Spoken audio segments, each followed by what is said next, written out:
Here we have some rusty cobbler's lasts and cartwheels, so I'm going to give them a quick clean up and then finish them so they can be used in a house and won't go rusty again.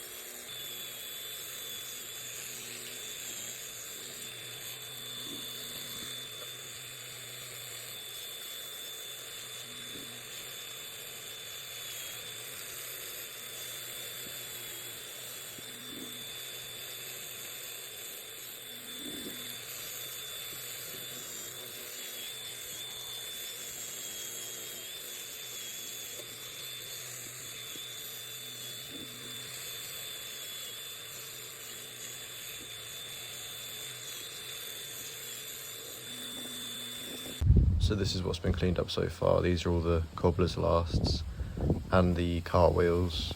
However, I've just selected them because they're quite a range. We still have a ton left, so if you're interested, get in contact.